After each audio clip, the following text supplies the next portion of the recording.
ইয়াহফাজনা ফুরুজাহুন্না, তোমরা তোমাদের শরঙ্গায়ের হিফাজত করো, তোমরা তোমাদের লজ্জাস্থানের হিফাজত করো। কেন কেন কেন?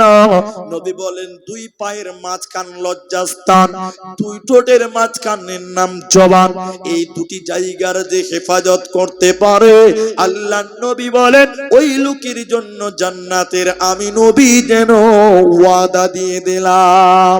এজন্য আল্লাহ কোরআনে বলেন, হে বামুনটলার মায়েরা, হে এলাকার মা বোনেরা শুনেলেন, আল্লাহ কোরআনে বলেন ওয়াহফাজনা ফুরুজাহুন্না, তোমরা তোমাদের লজ্জাস্থানের হেফাজত করো, তোমরা তোমাদের শরঙ্গায়ের হেফাজত করো। কেন কেন কেন? দুনিয়াতে যত আলেম, যত হাফেজ, কারি, মাওলানা, মুফতি, যত দামি মানুষই হোক না কেন, মায়ের পেটে কিছুক্ষণ থেকে কয়েকটা মাস মায়ের পেটে থেকে তারপরে দুনিয়া আসতে হয়, ওই জায়গা দিয়ে আসতে হয়। এজন্য আল্লাহ মায়েদেরকে বলেন তোমরা তোমাদের লজ্জাস্থানের হেফাজত করো, তাহলে তোমার পেটে আমি ভালো সন্তান রাখবো। এবার কোন মা তার সন্তান লজ্জাস্থান যদি নোংরা করে দেয়, কোন লুচ্চাকে দিয়ে তার সতীত্ব যদি নষ্ট করে দেয়, সেনাই লিপ্ত হয়ে যায়, ওই মেয়েটা কিন্তু ভালো সন্তানের মা হতে পারবে না। তাই আল্লাহ তাবারাক ওয়া তাআলা বলেন ওয়াহফাজনা ফুরুজাহুন্না, নারী কোল, তোমাকে ভালো সন্তানের মা হতে গেলে তোমাকে তোমার লজ্জাস্থানের হেফাজত করতে হবে, তোমাকে যেন কোনো পরপুরুষ ছুঁইতে না পারে। ছোট্ট উদাহরণ দিলে আর একটু বুঝাতে পারবো। উদাহরণটা কি? এদিকে দেখেন, আমি এই গ্রামে এসেছি, মনে করে নেন আজকে এসেছি, হঠাৎ করে আমাকে ফোন করছে, কথার মানে বলছি, হঠাৎ করে আমাকে ফোন করে বলছে আব্দুর রহমান ভাই কোথায় আছেন? কে ফোন করেছে সেটা বলি। যে আমাকে ফোন করেছে মনে করলেন উনি হলেন মসজিদে কাবা, মানে হারাম শরীফের কাবা শরীফের ইমাম, কাবা শরীফের ইমাম, এটা বুঝাবার জন্য বলছি। আমাকে ফোন করে বলছে যে আপনি কোথায় আছেন? তা আমি বলছি যে আমি তো মালদা আছি, কালীচকে। বলছে আমি আপনার আসামে যাব, আপনাদের আসাম যাব, তো আপনার সঙ্গে যাব, তো রাত হয়ে গেল, তো আপনার সঙ্গে আজকে কালীচকে থেকে যাই, আগামী কালকে আপনার সঙ্গেই চলে যাব, আগামী কালকে আপনার সঙ্গেই চলে যাব, তো রাতটুকু আপনার সঙ্গে কালীচকে থাকবো। আমি বুঝার জন্য বলছি। আচ্ছা বলেন, এখন এই বামুনটলা স্কুল মোড় এখানকার লোক যদি জানতে পারে কাবা শরীফের ইমাম এই গ্রামে আসবে, আচ্ছা আপনাদের এলাকার মানুষ খুশি হবে না? আরে খুশি মানে ঈদ লেগে যাবে, ঈদ ঈদ। এই এলাকার ছেলেরা ভিক্ষা করতে হলেও করবে, কিন্তু একটা ভালো এসির ঘরের ব্যবস্থা করবে, করবে না ভাই? বুঝাবার জন্য বলছি। দেখি এবার ঘরটাকে একদম এসি টিসি ফুল টুল দিয়ে সাজিয়ে দিয়েছে, মসজিদের ইমাম সাহেবের দায়িত্ব ঘরটা হেফাজত করা। এবার মনে করে না আমি ইমাম, আমারই দায়িত্ব। এবার আমি বললাম আমার স্ত্রীকে ঘরটাকে ব্যাপারে, এই ঘরটার হিফাজত করো, তুমি একটু দেখাশোনা করো, আমি কালিয়াচক থেকে কাবা শরীফের ইমামকে রিসিভ করে নিয়ে আসি, একটু আগিয়ে নিয়ে আসি, সম্মানীয় মানুষ তো। এবার ঘরটা সাজানো আছে, হেফাজত করতে বলে আমি কালিয়াচক গেছি উনাকে আনার জন্য। উনাকে এনে আমি ঘরের দরজা খুলছি, তা আমার স্ত্রী ঘরটার কি হিফাজত করবে? 5টা ছাগল আর 13টা মুরগি বেঁধে রেখে দিয়েছে। আচ্ছা বলেন এই ঘরটাতে আর কাবার ইমামকে রাখা যাবে? এরা বলে না যাবে, সঙ্গে সঙ্গে ডিসিশন চেঞ্জ, ঘর চেঞ্জ হবে, হবে কেউ না? আল্লাহ মায়েদের পেট, লজ্জাস্থান, সতীত্বকে সুন্দর করে সাজিয়ে দিয়েছে, সাজিয়ে দিয়ে বলেছে নারী রে, এই পেটে আল্লামা আসবে, হাফিজ আসবে, মাওলানা আসবে, মুফতি আসবে, পীর আসবে, আবদাল আসবে, নবী আসবে। সুন্দর করে নারীদের সতীত্ব পেটকে সাজিয়ে দিয়ে আল্লাহ বলেন ওয়াহফাজনা, হিফাজত করিয়ে রে বান্দি। এই জায়গায় দামি দামি লোক আসবে। এখন আপনারা বলুন, ওই মেয়েটা যদি হিফাজত না করে, কোন লুচ্চাকে দিয়ে তার সতীত্ব নষ্ট করে দেয়, এই পেটে ভালো সন্তান থাকতে পারবে না। আল্লাহ সে জায়গায় ভালো সন্তান রাখবে না। এজন্য আল্লাহ পর্দার কথা বলতে গিয়ে বলেন, ওয়াহফাজনা ফুরুজাহুন্না, তোমরা তোমাদের লজ্জাস্থানের হিফাজত করো মা আমার। এরপরে আল্লাহ বলেন, ওয়ালা ইউবদিনা সিনাতাহুন্না, তোমরা তোমাদের সিনাতকে ঢেকে নাও। আচ্ছা, মাঝখানে একটা কথা বলি, আপনাদের কি খুব বিরক্ত লাগছে কি? জিনাত কাকে বলে? জিনাত কাকে বলে আপনাকে একটু 2 মিনিটে বুঝিয়ে দিচ্ছি। মেয়েদের চুড়ি, এগুলো সৌন্দর্য, চুড়ি, আলতা, মালা, এগুলোকে ঢেকে রাখতে হবে। কি করতে হবে? আপনারা বলুন কি করতে হবে? কিন্তু বলুন তো, 1 লাখ টাকাতে আপনার স্ত্রীকে একটা মালা বানিয়ে দিয়েছেন, নেকলেস, 1 লক্ষ টাকা সোনা, কম বললাম, এটা বেশি হবে তো কম হবে না, 1 লক্ষ টাকাতে বানিয়ে রেখেছেন। আচ্ছা, ওই মালা নেকলেসটা বাড়িতে কোনোদিন আপনার সামনে পড়েছে? পরে বলুন, হ্যাঁ না বলেন। পরে না। কোথায় পড়ে বলুন তো? যেদিন বিয়ে বাড়ি যাবে সেদিন। একটু হ্যাঁ না বলেন। যেদিন বাজারে যাবে সেদিন। তার মানে এটা জিনাত। আল্লাহ বলছে ঢেকে রাখো। দেখাতে হলে একমাত্র স্বামীকে দেখাতে হবে। কাকে দেখাতে হবে? কিন্তু মেয়েরা কোনোদিন স্বামীকে দেখায় না। এই মালাটা যখন পড়ে দেখবেন গলাটা উদম থাকে, গলাটাও ঢেকে রাখে না, একমাত্র মালা দেখাবার জন্য। দেখাচ্ছে চাচাতো ভাই, মামাতো ভাই, গোটা এলাকার টুকটুকিওয়ালারা কলিজা ঠান্ডা করছে। ঠিক বলো না, বলবো না? বলো। আল্লাহ বলছে জিনাত, ঢেকে রাখো। আরেকটা মাসলা বলি এখানে, আপনি আমাকে শখ করে দাওয়াত করেছেন, আব্দুর রহমান ভাই, আপনাকে তো পাওয়াই যায় না, ফোন করে পাওয়া যায় না, ডেট পাওয়া যায় না। অনেকজন ফোন করে বলছে 3 বছর থেকে ডেট পাই না। ডেট দিবেন না আটকাবো আপনাকে, বলেন। অনেক লোক বলছে। তো যেই হোক, তা আমি বলছি যে ডেট পাই না, আপনি আমাকে খুব ভালোবাসেন, তা আপনার এলাকায় এসেছে, আপনি বলছেন মুলি সাহেব এক বেলা আমার বাড়িতে একটু চা খাবেন, নাস্তা করবেন, আপনি 10 মিনিট টাইম আমার বাড়িতে বসবেন, আপনি আমাকে ভালোবাসেন বলে আপনি ডাকলেন। ভালো করে বুঝেন, আপনার বাড়িতে যে বৈঠকখানা আছে ওই জায়গাতে আমাকে বসতে দিয়েছে, আমার জন্য নাস্তা রেডি হচ্ছে, আর বাড়ির ভিতরে আপনার স্ত্রী নুপুর পড়ে আছে। নুপুর, নুপুর বুঝেন তো? কি বলেন আপনারা? বিচ্ছা, বিচ্ছা, তোড়া বলে, বিচ্ছা বলে, জি, পায়েল বলে। তো এই যে নুপুর বা বিচ্ছা, ঝনঝন করে অনেক নুপুর বাজে, বাজে না, হ্যাঁ না বলে? আচ্ছা, আপনার স্ত্রী পড়ে আছে, আমার জন্য নাস্তা রেডি করছে, আমি বসে আছি, আপনার স্ত্রী বারান্দাতে হাঁটছে, পায়ের ঝুনঝুনি আওয়াজ আমি আব্দুর রহমানের কানে আসছে, আসে কি না, হ্যাঁ না বলেন?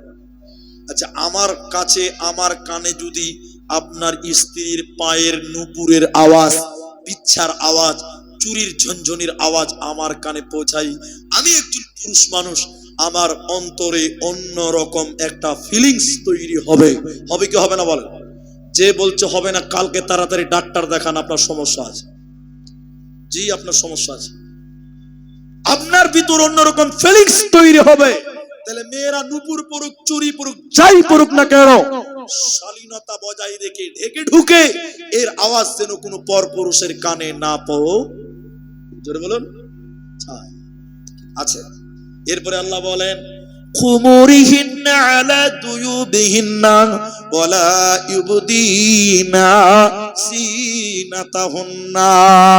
খুমুর মানে এই কলাটা, এই সাদা জায়গাটা। আল্লাহ এই জন্য মুহাদ্দিসগণ বলেন, তুমি তোমার ওড়নিটা, নারী রে, মারে বেটি রে, তুমি তোমার ওড়নিটাকে নাকের মুখের উপর দিয়ে বইয়ে নাও। তোমার এই কলারটা, সাদা জায়গাটা যেন পৃথিবীর কোন পরপুরুষ দেখতে না পায়। তোমার মুখ যদি কোনো পরপুরুষ দেখে, মুখ দেখবে আর চিন্তা ভাবনা করবে, মুখটা এত সুন্দর, না জানি তার নিচে কত সুন্দর, না জানি তার নিচে কত সুন্দর। চিন্তা ভাবনা করবে কি করবে না? তুমি যদি তোমার মুখটাকে ঢেকে দাও, তোমাকে নিয়ে কোন পৃথিবীর কোন পুরুষ তোমাকে নিয়ে গবেষণা করতে পারবে না। এজন্য তুমি তোমার ওড়নিটা, তুমি তোমার চাদরটা নাকের মুখের উপর দিয়ে বইয়ে নাও, তাহলে তোমাকে নিয়ে কেউ গবেষণা করবে না, করবে না, করবে না। এবার কাদের সঙ্গে পর্দা করতে হয়, কাদের সঙ্গে পর্দা করতে হয় না? আল্লাহ তাবারাক ওয়া তাআলা কোরআনে একটা একটা বলছে, আমি শুধু তরজমা করে বলি, ইল্লা লিবুলাতিহিন্না। এদিকে দেখেন, এদিকে দেখেন, কয়টা মেয়ে মানুষ কার সঙ্গে পর্দা করতে হবে না? যারা খাতা কলম নিয়ে এসেছেন লিখে নেন, যারা মোবাইল নিয়ে এসেছেন রেকর্ডিং করলেন, মা বোনেরা কার সঙ্গে পর্দা নাই এবার আপনাদের একটা একটা করে বুঝিয়ে দিচ্ছি। দেখেন, এক, স্বামীর সঙ্গে স্ত্রীর কোনো পর্দা নাই। স্বামী স্ত্রীতে কোনো পর্দা আছে? গোটা বডি উলঙ্গ হয়ে স্বামীর সামনে দাঁড়াতে পারে, এতে কোনো গুনাহ হবে? জোরে বলেন না। থামেন না। স্বামীর সামনে কোনো পর্দা নাই, গোটা বডির কোনো পর্দা নাই। পর্দা আছে? কোনো পর্দা নাই। কিন্তু এরপরে যে পুরুষগুলোর কথা বলবে, ওই পুরুষগুলোর সঙ্গে পর্দা নাই, কিন্তু স্বামীর মতন নয়। কথা বুঝতে পারলেন কি? এবার শ্বশুরের সামনে কেউ দাঁড়ায় না, কিন্তু স্বামীর সঙ্গেও পর্দা নাই, শ্বশুরের সঙ্গেও পর্দা নাই, কিন্তু স্বামীর সঙ্গে যে পর্দা নাই ওই পর্দা শ্বশুরের সঙ্গে মিলবে না। মিলবে? কথা ভালো করে বুঝবেন। বাবার সঙ্গে দেখেন, এক নম্বর স্বামীর সঙ্গে কোনো পর্দা নাই। এরপরে আল্লাহ বলেন স্বামীর বাপ শ্বশুরের সঙ্গে কোনো পর্দা নাই, কিন্তু শ্বশুরের সামনে মাথায় কাপড় দিয়ে কথা বলতে হবে। শ্বশুরের সামনে কি করতে হবে? মাথায় কাপড় দিতে হবে। ওদের কথা বলবেন, খিলাবেন, সব জায়েজ। শ্বশুর বৌমার সঙ্গে পর্দা নাই। হ্যাঁ, শ্বশুর যদি যুবক থাকে, যৌবন থাকে, বৌমা তুমি একাই তোমার শ্বশুরের খিদমত করিও না, তোমার পর স্বামী স্ত্রী মিলে তোমার শ্বশুরের খিদমত করো, অথবা তোমার শাশুড়িকে নিয়ে তুমি খিদমত করো। যুবক তোমার শ্বশুর, তোমার যুবক শ্বশুরের সঙ্গে একাই পার্সোনাল খিদমত করতে যাবে না। তবে শ্বশুর যদি পুড়িয়ে যায়, প্যারালাইসিস হয়ে গেছে, চোখে দেখতে পায় না, পেশাব পায়খানা লুঙ্গিতে হয়ে যায়, বৌমাকে বলা হচ্ছে, বৌমারে তোমার শ্বশুরের লুঙ্গিটা খুলে দাও, আর একটা লুঙ্গি পরিয়ে দাও, শরীরে সাবান মাখিয়ে দাও, তেল মাখিয়ে দাও। তোমার শ্বশুর চোখে দেখতে পাই না, প্যারালাইসিস হয়ে গেছে, বুড়া। এই বুড়া শ্বশুরের সঙ্গে তোমার কোনো পর্দা নাই। ওকে তেল মাখিয়ে দাও, গোসল করিয়ে দাও, তোমার জন্য কোনো গুনাহ হবে না। এখন দেয় দেয় আল্লাহ। এখনকার মেয়েরা শ্বশুরকে শ্বশুর বলে মেনে নিতে পারে না। বউ আমাদের বাড়িতেও আছে, মেয়ে আমাদের বাড়িতেও আছে। এখনকার মেয়েরা পরের বাপকে, মাকে, শ্বশুর শাশুড়িকে মেনে নিতে পারে? কোনোদিন শ্বশুরকে একটু তেল মাখিয়ে দেয় না, বয়স হয়ে গেছে, দেখার কেউ নাই। আল্লাহর কসম আপনাকে বলছি, শোনেন, এই কথাটা মনে রাখবেন। এই এদিকে খুচুর মুচুর করি না, আমার দিকে দেখো। মেয়ে মানুষ এক আশ্চর্যজনক জাতি। বলে কেন এরকম বলছেন কেন? মেয়ে যখন বউ হয় তখন বলে আমার শাশুড়ি খারাপ, বলে না?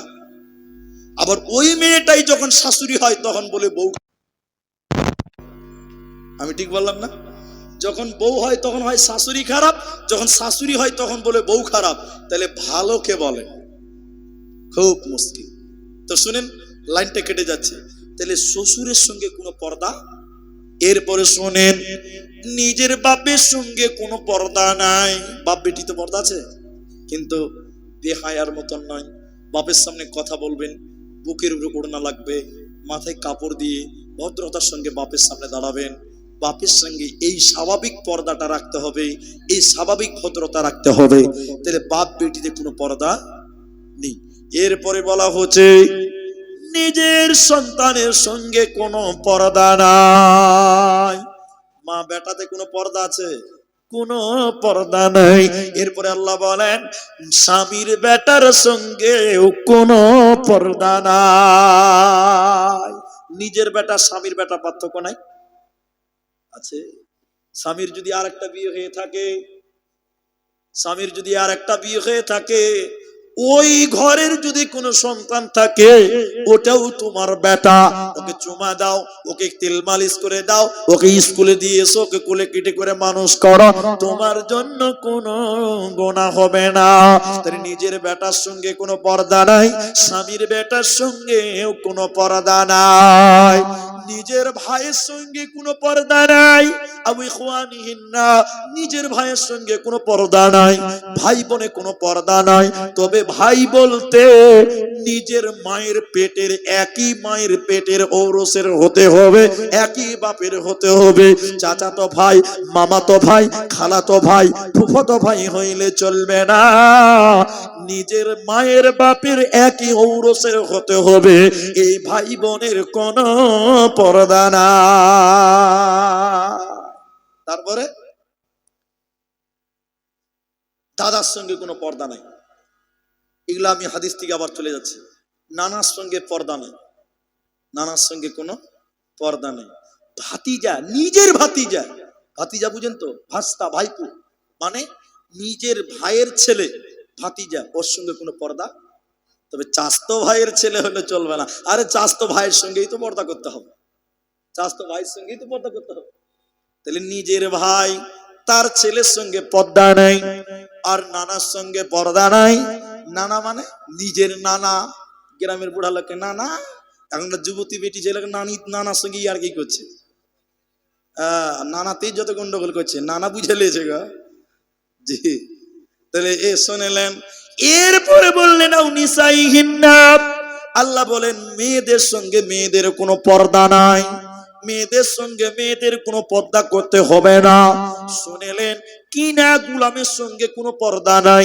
এখন আর কিনা গোলাম নাই, তাই এখন এটা নিয়ে ঝামেলাও নাই। তাহলে মেয়েদের সঙ্গে কোনো মেয়েদের পর্দা নাই, কিনা গোলামের সঙ্গে পর্দা নাই।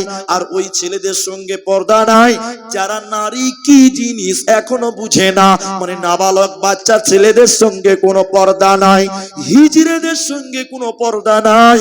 তবে বর্তমান হিজড়েদের সঙ্গে পর্দা করতে হবে। কেন? যে তারা নাচতে, গাইছে, ড্যান্স করছে, বিভিন্ন রকমের অ্যাক্টিং করছে, এই জন্য বর্তমান হিজড়েদের সঙ্গে পর্দা করতে হবে। আরে এখন আবার বেটা ছেলে হিজড়ে সাজছে, দেখেছেন আপনারা? বেটা ছেলে হিজড়ে সাজছে, পর্দা করতে হবে। দিল্লি, ওরে দিল্লির মাল। শুনলেন আল্লাহ মেয়েদের শেষের বাইরে দিকে দেখেন, আল্লাহ আয়াতের শেষে বলেন হে নারীকোল, তোমাদের জন্য আল্লাহ ইস্তিগফারের জায়গা রেখেছে, তওবা রেখেছে, জান্নাত রেখেছে। তোমরা সবাই মিলে আল্লাহর কাছে তওবা করো, আল্লাহ তোমাদের জীবনের গুনাহ মাফ করে দিবে। শেষে জামানায় মুমিনা, কথাটা তোর নয় মিছে, আখেরি জামানা এসেছে। শেষে জামানায় মুমিনা, কথাটা তোর নয় মিছে, আখেরি জামানা এসেছে। আগেকার নারীরা সব পুরুষ দেখিলে ঘুমটা দিয়ে চলে যেত গাছের আড়ালে। এখনকার নারীরা সব পুরুষ দেখে কের করে না, ধাক্কা মেরে চলেছে, আখেরি জামানা এসেছে, আখেরি জামানা এসেছে। রেল মোটরে উঠে বলে বসতে জায়গা দাও, বলে অন্য গাড়ি খালি আছে, সেই গাড়িতে যাও। এদের জ্বালাই ট্রেন মোটরে উঠা নাহি যেতেছে, আখেরি জামানা এসেছে, আখেরি জামানা এসেছে।